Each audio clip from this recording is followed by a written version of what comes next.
بسم الله الرحمن الرحيم. الحمد لله نحمده ونستعينه ونستغفره ونؤمن به ونتوكل عليه ونعوذ بالله من شرور أنفسنا ومن سيئات أعمالنا. من يهده الله فلا مضل له ومن يضلل فلا هادي له.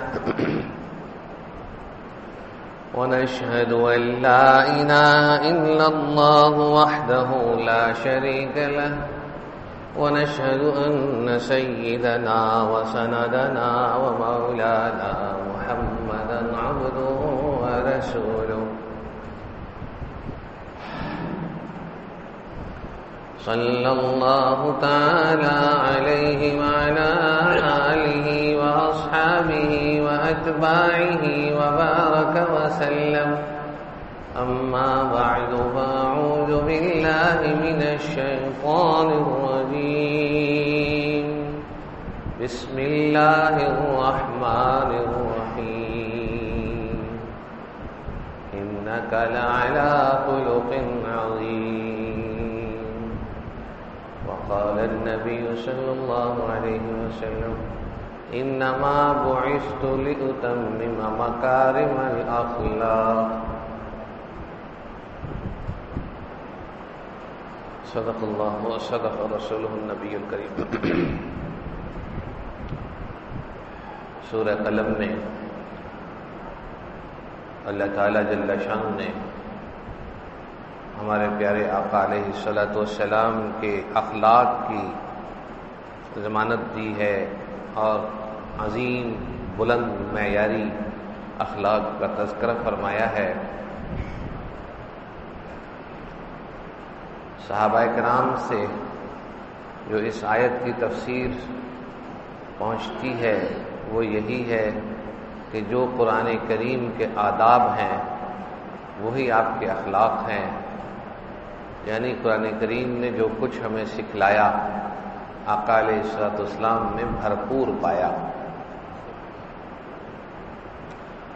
اور حدیث شریف جو پڑھی ہے اس حدیث شریف میں ہمارے پیارے نبی علیہ الصلوۃ والسلام نے بڑے مضبوط طریقے سے فرمایا کہ میں اونچے اور بلند اخلاق کو مکمل کرنے کے لیے آیا ہوں. انسانیت کے ناطے پہ جو سب سے عمدہ اور اچھے سے اچھے اخلاق ہو سکتے ہیں وہ بنانے بتانے اپنانے آیا ہوں.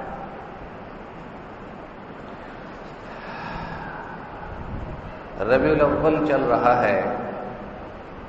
اس میں ہمارے آقا علیہ السلام کی طرف سے آپ کی تشریف آوری، آپ کی دنیا میں تشریف لانا اور ہمیں جو سبق ملتا ہے وہ ہیں آپ کے اخلاق. ہم اپنا اور اپنے معاشرے کا، اپنے گھرانے کا، اپنے احباب کا جائزہ لیں. یہ نہیں کہ دوسروں کی غیبتیں برائیاں کریں، یہ نہیں دوسروں کے بد اخلاقیاں ذکر کریں، یہ نہیں کہہ رہا. مقصد یہ کہ ہم اپنے معاشرے کا اور اپنا جائزہ لیں، اپنے گھر کو ٹھیک کریں کہ اچھے اخلاق کس حد تک ہمارے اندر پائے جاتے ہیں. انسان اپنے اعمال کر کے وہ ترقی نہیں کر سکتا جو انسان اچھے اخلاق اپنا کے کر سکتا. ہم ایسے تو بن نہیں سکے کہ ہر روز روزہ رکھیں اور ہر رات عبادت کریں، لیکن حدیث شریف میں آتا ہے جو بندہ اچھے سے اچھے اخلاق اپنا لے وہ اسی شخص کے برابر ہے جو دن کو روزے رکھتا ہے اور رات کو عبادت کرتا ہے.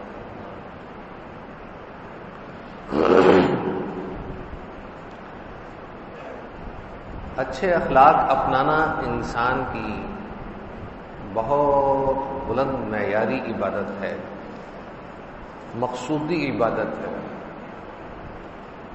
چہرے میں ہنسمکھ رہنا عبادات میں سے. ان من المعروف ان تلقى اخاك بوجه طلق.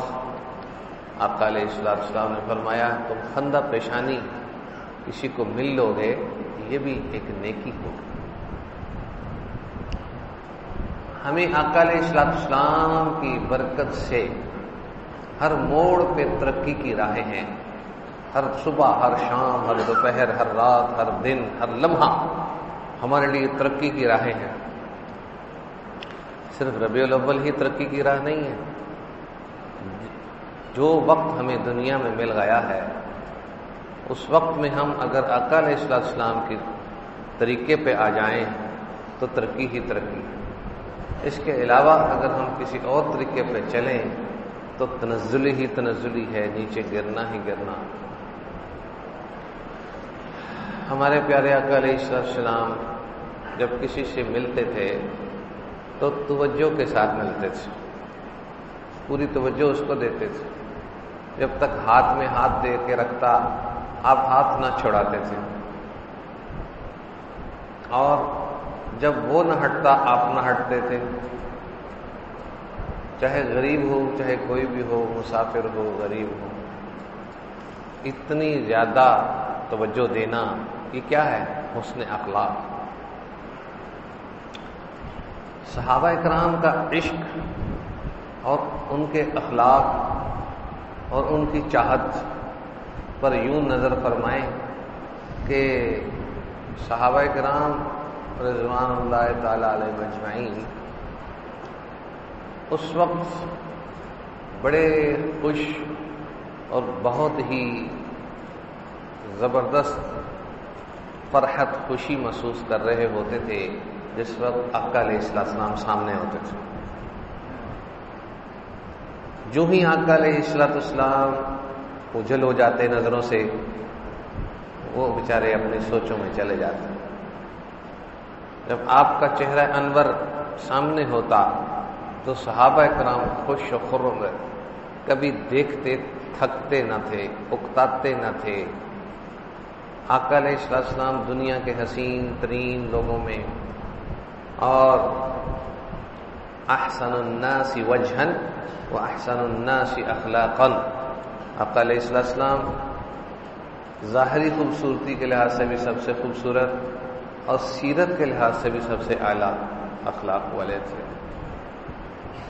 اس لیے ہم اگر دن رات بڑی بڑی عبادتیں، ریاضتیں، مشقتیں، محنتیں اور راتوں کو جاگنے اور دنوں کو روزے رکھنے اور اونچی اونچی عبادتیں جو اولیاء اللہ کر کے گئے، جو صحابہ کرام کر کے گئے، اگر ہم وہ نہیں کر سکتے، یقیناً نہیں کر سکتے، تو پھر ہمیں صرف اپنے اخلاق کو ٹھیک کر لینا چاہیے. اخلاق ظاہری بھی ہوتے ہیں، باطنی بھی ہوتے ہیں. ظاہری اخلاق تو یہی ہے کہ کسی کو برا نہ کہیں، کسی کی برائی نہ سنیں، کسی کی سنی ہوئی برائی پر ایکشن نہ لیں، اور کسی کی برائی سن کر نظریہ، سوچ، ایک رائے نہ بنا لیں.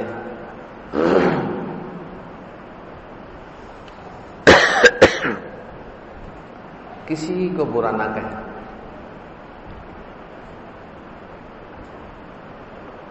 حضرت معاذ بن جبل رضی اللہ تعالیٰ عنہ جب سفر کا ارادہ فرمایا تو عرض کیا یا رسول اللہ صلی اللہ علیہ وسلم مجھے کوئی وصیت فرما دیجیے. آقا علیہ السلام نے فرمایا یا معاذ اعبد اللہ ولا تشرک بہ شیئا، آپ اللہ تعالیٰ کی ہی عبادت کرنا، اللہ تعالیٰ کے ساتھ کسی کو شریک نہ کرنا. اب صحابی ہے معاذ بن جبل جس کو آپ فرما رہے ہیں شرک نہ کرنا، اور آج ہم ایک دوسرے کو اگر کہتے ہیں یار تو مجھے مشرک سمجھتا ہے. ہماری سوچوں میں کتنی گندگی آ گئی ہے. اگر آج ہم یہی نصیحت کسی کو کریں اگر تو مجھے مشرک سمجھتا ہے تو یہ کہہ رہا ہے شرک نہ کرنا. ذرا توجہ فرمائیے، آقا علیہ السلام حضرت معاذ کو فرما رہے ہیں شرک نہ کرنا. اتنے بڑے صحابی، کیا ان سے شرک کی امید تھی جو آپ ان کو کہہ رہے ہیں شرک نہ کرنا؟ یہ امت کو تعلیم تھی کہ شرکیہ باتیں نہ کرنا، شرکیہ کام نہ کرنا، کافروں جیسے کام نہ کرنا، اور دکھلاوا نہ کرنا. دکھلاوا بھی چھوٹا شرک ہے. اللہ تعالیٰ کی عبادت کرنا. انہوں نے کہا ٹھیک حضرت اور بھی فرمائیے، کچھ اور نصیحت فرمائیے. فرمایا کہ خدا نخواستہ کبھی غلطی ہو جائے تو اس کے بعد نیکی کر لینا تاکہ غلطی دھل جائے. آج ہم سے غلطیاں ہوتی ہیں، غلطی کا احساس بھی نہیں ہوتا ہے، اس سے توبہ بھی نہیں کرتے ہیں، اور اس کے تدارک کے لیے کوئی نیکی نہیں کرتے اسپیشل کہ یہ غلطی مجھ سے ہوئی تو اس کے متبادل میں کوئی 2 نفل پڑھ لوں، کوئی تسبیح پڑھ لوں، کوئی نیکی کر لوں. نہیں، ہٹ دھرمی کے ساتھ ہم گناہ پر گناہ کرتے چلے جا رہے ہیں. گناہ ہمارے لیے سب میں قاتل ہے، زہر ہے، جو ہلکا ہلکا ہمارے اخلاق کو، ہمارے کردار کو، ہماری سیرت کو خراب کرتا چلا جاتا ہے. ہر گناہ انسان کے دل پہ سیاہ نقطہ دھبا لگا دیتا ہے. جب انسان گناہ کر کر کے دل کو سیاہ کر لیتا ہے تو کیا خاک اچھے اخلاق اپنائے گا؟ غصہ ہی ہر وقت چڑھا رہے گا. دل کبھی اطمینان اور سکون حاصل نہیں کر پائے گا. دلوں کا چین اگر حاصل ہے تو اللہ تعالیٰ کے ذکر سے ہے. الا بذکر اللہ تطمئن القلوب. صرف اللہ تعالیٰ کا ذکر کرے اسی سے ہی چین مل سکتا ہے. چین چین میں نہیں، چین کسی اور چین میں نہیں، چین کسی اور جگہ پہ نہیں. قرآن کریم نے بندش لگائی. چین الا، الا عربی جاننے والے سمجھتے ہیں الا کا مطلب اسی چیز میں سکون ہے، صرف اسی چیز میں سکون ہے، بندش ہے، ان کی یاد میں سکون ہے. وہ الگ بات ہے کسی کو یاد الہی، ذکر الہی کر کے سکون ملتا ہے، کسی کو نہیں ملتا. جس کو نہیں ملتا ایک تو اس کے گناہ زیادہ ہوں گے، نمبر 2 جس کو نہیں ملتا اس کو یقین نہیں ہے کہ ذکر سے سکون ہوتا ہے، اور نمبر 3 وہ ذکر کرتے ہوئے دھیان کہیں اور رکھتا ہے. ان وجوہات کی بنا پر ذکر سے ہمیں سکون نصیب نہیں ہوتا. ورنہ قرآن کریم میں بندش ہے، ایک ہی چیز ہے جسے اللہ تعالیٰ کا سکون، اللہ تعالیٰ کی طرف سے دلوں کا سکون حاصل ہو سکتا ہے، وہ ہے ذکر. تو آئیو دوستو، آقا علیہ السلام کی زندگی کے کس شعبے کی بات کریں، کس کی نہ کریں. ساری زندگی ہمارے لیے وہ نمونہ ہے، ساری زندگی ان کے اخلاق ہمارے سامنے ہیں. کسی موقع پر آپ نے سختی نہیں فرمائی. حضرت انس رضی اللہ تعالیٰ عنہ نے 10 سال خدمت کی اور فرمایا کہ مجھ سے کبھی کوئی چیز ٹوٹ گئی، کبھی کچھ گر گیا، کبھی کوئی چیز ضائع ہو گئی تو آقا علیہ السلام نے کبھی یہ نہیں فرمایا کہ یہ تو نے کیا کیا، کیوں کیا، نہیں، ایسے نہیں فرمایا. اور کبھی گھر سے کبھی بسکٹ مل جاتے، کیا ہوا، گھر سے کبھی کوئی تھوڑی بہت بات ہو جاتی تو آقا علیہ السلام یہی فرماتے ہیں کہ یہ تو ہونا ہی تھا، مقدر میں لکھا تھا، ہونا ہی تھا. ظاہر ہے امہات المومنین ہمارے لیے تو بہت بڑی رہنما ہے، لیکن آقا علیہ السلام کے مقابلے میں تو نہیں ہے نا. ان کے اخلاق بہت اونچے تھے. 10 سال کی خدمت میں کبھی اف نہ کہنا، حالانکہ کہہ سکتے تھے، سربراہ تھے، سب کچھ. آقا علیہ السلام کے پاس ایک شخص لایا گیا، وہ سامنے آتا ہی کانپنے لگا رعب سے. آقا علیہ السلام کے رعب سے کانپنے لگا، تھر تھرانے لگا. تو آقا علیہ السلام فرمایا کیوں کانپتے ہو؟ میں تو ایک قریشی عورت کا بیٹا ہوں جو معمولی سا گوشت کھاتی تھی بس. یعنی اپنی عاجزی کو کس طرح فرمایا کہ میں کوئی بادشاہ تھوڑے ہی ہوں کہ تم مجھ سے کانپ رہے ہو. میں تو ایک قریشی عورت کا بیٹا ہوں جو قدید کھاتی تھی، گوشت کا چھوٹا ٹکڑا کھاتی تھی، بس اپنا گزارا کرتی تھی. میں کوئی بادشاہ تھوڑی ہوں کہ تم مجھ سے ڈر رہے ہو، خوفزدہ ہو رہے ہو.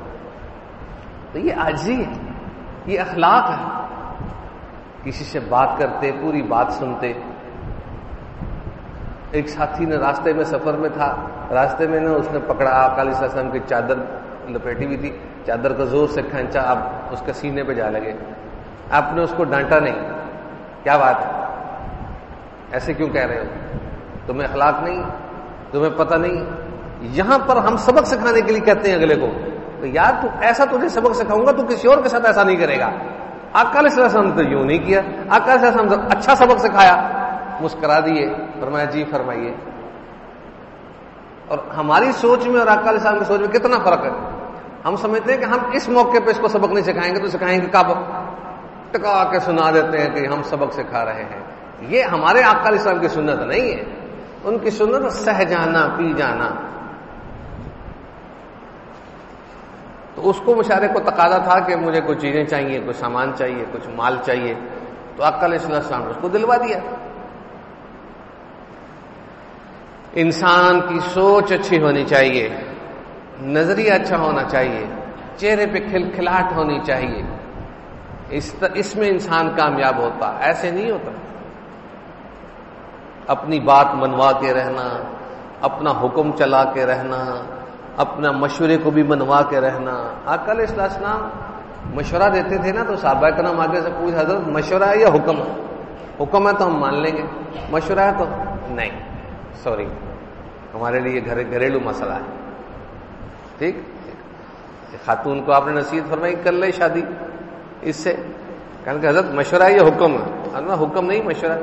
میری مجبوری ہے، مشورہ نہیں مان. تو آقا علیہ السلام نے کوئی منہ نہیں بنایا.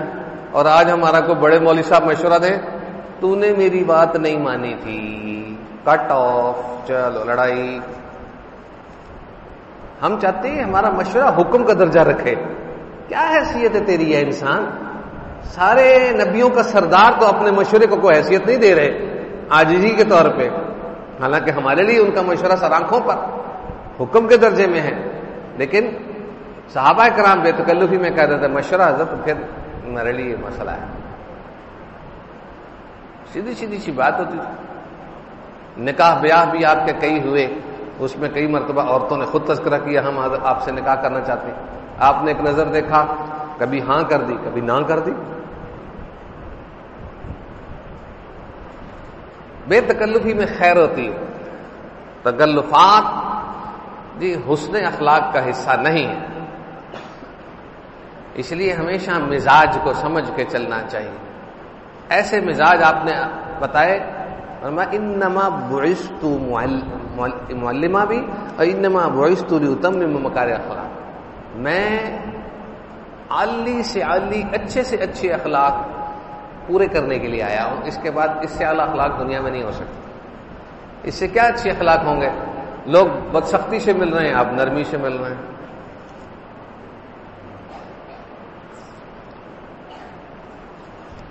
وہ حضرت معاذ بن جبل کو جو بھیجا، تیسری نصیحت، پہلی نصیحت کیا تھی کہ شرک نہ کرنا، عبادت کرنا. دوسری نصیحت کیا تھی کہ اگر کوئی غلطی ہو جائے تو اس کے بعد اسپیشل نیکی کر لینا. پھر پوچھا حضرت کوئی اور نصیحت فرمائیے. تو پھر آقا علیہ السلام نے فرمایا اپنے اخلاق عالی سے عالی بنا لینا. یمن کا آپ نے ان کو نگران بنا کر بھیجا تھا، تو اس وقت یہ باتیں ہوئی تھی. تو بھائیو دوستو، ہماری ترقی ہمارے پیارے نبی علیہ السلام کے اخلاق میں ہے. ہماری ترقی سنتوں پر عمل میں ہے. ہماری ترقی آقا علیہ السلام پر درود پاک پڑھنے میں ہے.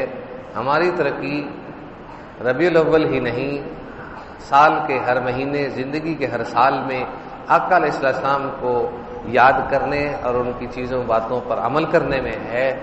آقا علیہ السلام جب کبھی کسی کو نصیحت فرماتے تو اس پر عمل پیرا ہو چکے ہوتے تھے.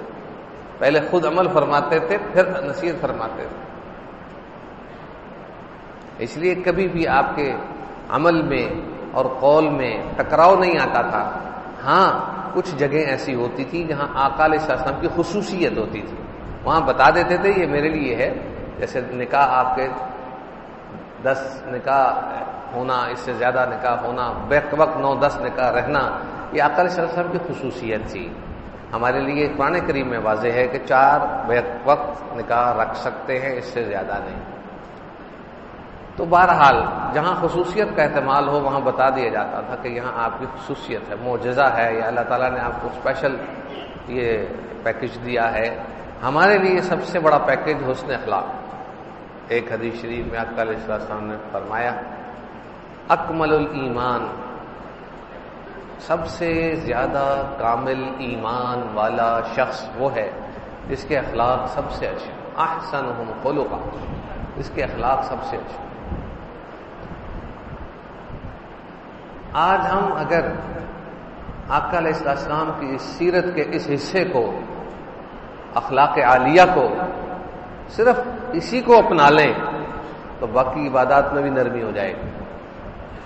فرائض واجبات کے بعد ہم صرف اخلاق ہی اپنا لیں تو بڑی بات ہے. مختصر میں آپ کو بتاتا چلوں، وقت تھوڑا رہ گیا ہے. اخلاق کی 2 قسمیں ہیں، ظاہری اور باطنی. ظاہری اخلاق، جی فرمائیے، اوئے گل سن، ادھر آ، تو کون ہونا انج کرنا لا، ایسے نہیں. لینگویج میں تبدیلی لائے، آئیے بھائی، آئیے تشریف لائیے، بیٹھیے، فرمائیے. لینگویج کا ہی فرق ہے نا اخلاق، اور کیا ہے. اوئے تو کون ہے، ایسے نہیں. بھائی آپ کا نام، تیرا کیا حال ہے، تیرے ابے کا کیا حال ہے، آپ ٹھیک ہیں، آپ کے والد صاحب خیریت سے ہیں. دونوں میں فرق ہے نا، لینگویج ہی ہے نا. تو ایک لینگویج اپنی اور ایک لینگویج اخلاق والی. تو تھوڑی سی اخلاق والی لینگویج کو استعمال کر لیں گے تو اسے ظاہری اخلاق کہیں گے. اس کے لیے کوئی ڈاکٹر ہونا، انجینئر ہونا، پڑھا لکھا ہونا ضروری نہیں ہے. ظاہری اخلاق کوئی بندہ بھی اچھے بول لے، ظاہری اخلاق. پھر باطنی اخلاق بھی ہیں. اخلاق کا بڑا وسیع موضوع ہے. باطنی اخلاق بھی ہیں. باطنی اخلاق میں پھر 2 قسمیں، اچھے اور برے. باطنی اخلاق میں اچھے اخلاق اخلاص ہے، صبر ہے، شکر ہے، اللہ تعالیٰ کی محبت ہے، اور توکل ہے، زہد ہے. یہ اچھے اخلاق باطنہ ہیں، اندر کے اچھے اخلاق. ان کا ایک ایک درجہ حاصل کرنا فرض ہے. اور دوسری قسم باطنی اخلاق کی برے اخلاق، ان کو رذائل بھی کہتے ہیں، سیئہ بھی کہتے ہیں، برے اخلاق کہتے ہیں. جیسے ریاکاری، دکھاوا، اور حب مال، حب جا، حب دنیا، غصہ، تکبر، حسد. یہ چیزیں ہمارے اندر دلوں میں بھری ہوئی ہیں اور قرآن کریم میں موجود ہے. قرآن کریم کی وہ شمس و زحاج صورت ہے، اس کے اندر اللہ تعالیٰ نے 11 قسمیں کھا کے ایک بات فرمائی. جبکہ اللہ تعالیٰ کوئی بات فرما دے وہ اہم ہے، اور ایک قسم کھا کے فرما دے اور زیادہ اہم ہے. اور پھر 11 قسمیں کھا کے 11 باتیں کہہ دیں اور اہم ہیں. لیکن آپ نے یہاں 11 قسمیں کھا کے ایک بات فرمائی، اور وہ یہ کہ اپنے اندر کو ٹھیک کرو. والشمس وضحاها والقمر إذا تلاها والنهار إذا جلاها والليل إذا يغشاها والسماء وما بناها والأرض وما طحاها ونفس وما سواها فألهمها فجورها وتقواها قد أفلح من زكاها وقد خاب من دساها. اللہ تعالیٰ 11 قسمیں کھا کے فرما رہے ہیں، چاند کی، سورج کی، دھوپ کی، رات کی، دن کی، اور جان، انسان کا نفس، جان جو پیدا کی اس کی، اور اس کو جو بنایا اس کی، آسمان کو بنا کر سیدھا کیا اس کی، زمین کو بنا کے ہموار کیا اس کی. قسمیں کھا کے فرما رہے ہیں کہ انسان تیرے دل میں، تیرے اندر تقویٰ بھی ہے، فجور بھی ہے، اخلاق اچھے بھی ہیں، برے بھی ہیں، یعنی فرائض واجبات بھی ہیں، گناہ کبیرہ بھی ہے. تیرے دل میں دونوں چیزیں رکھ دی گئی ہیں. اب تیرا امتحان ہے کہ تو قد افلح من زکاہا، تیرا امتحان ہے کہ تو اپنے اچھے اخلاق کو اپنا کر کامیاب ہوتا ہے، پاکیزہ ہوتا ہے، اصلاح باطن کر لیتا ہے، یا اپنے باطنی اخلاق کو ختم کر کے یعنی برے اخلاق کو اپنا کر فجورہا، جو برے اخلاق بھی اندر ہی رہیں گے، اچھے اخلاق بھی اندر ہی رہیں گے۔ ہماری ذمہ داری، ہماری اصلاح، ہمارا فریضہ یہ ہے کہ ہم اچھے اخلاق کو ابھرنے دیں اور برے اخلاق کو دبائیں، کہ دونوں اخلاق کا جو تقابل چل رہا ہے، زندگی میں گناہ اور نیکی دونوں چل رہے ہیں، زندگی میں فجور اور تقوی دونوں چل رہے ہیں، اس میں تقوی غالب ہو، فجور مغلوب ہو، تو یہی تمہاری کامیابی۔ اور کس چیز کا نام اصلاح ہے؟ پیسے کمانے کا نام اصلاح، اچھے کپڑے پہننے کا نام اصلاح، اچھی مارکیٹوں سے اچھی چیزیں، برانڈ کی چیزیں خریدنے کا نام اصلاح؟ نو، غلط فہمی ہے یہ کوئی اصلاح یافتہ نہیں ہے جی۔ اصلاح یہ ہے کہ دل کی اصلاح کر لے، پھر لمبی لمبی گاڑیاں رکھ لے، بڑی بڑی کوٹھیاں بنا لے، کوئی گناہ نہیں۔ دل کو اللہ تعالیٰ کے اس میں دے دے، نگرانی میں دے دے، اور فجور کو کھجور نہیں، فجور، فا سے فجور یعنی گناہ، یعنی بد اخلاقی، یعنی تکبر، حسد، بغض، کینہ، گندگی جو اندر بھری ہوئی ہے، قرآن کریم کے روح سے دونوں چیزیں اندر بھری ہوئی ہیں، اندر کی گندگی کو نکالنا، یہ ہے اسلام۔ آقا علیہ الصلوۃ والسلام کے سینے مبارک کو 4 مرتبہ شق کر کے آپ کی یہ چیزیں نکال دی گئی تھیں۔ اب ہم تو یہ نہیں حیثیت رکھتے، ہمارا تو امتحان ساری زندگی رہے گا۔ سب سے بڑا پہلو اخلاق ہے، اخلاق ہے، اخلاق، دکان میں اخلاق، گھر میں اخلاق، دفتر میں اخلاق، مارکیٹ میں اخلاق، بازار میں اخلاق، مسجد میں اخلاق، گھر میں اخلاق، بیوی بچوں سے اخلاق، سسرال سے اخلاق، والدین سے اخلاق، دوستوں سے اخلاق، باہر اخلاق، اندر اخلاق، سفر میں اخلاق، حضر میں اخلاق، ہر جگہ اخلاق کی ضرورت ہے۔ اور ہم باہر لڑتے، کوئی گاڑی میں سائیڈ مار دے، کوئی جگہ نہ دے، کوئی ہارن پہ ہاتھ، اخلاق، یہاں اخلاق نہیں۔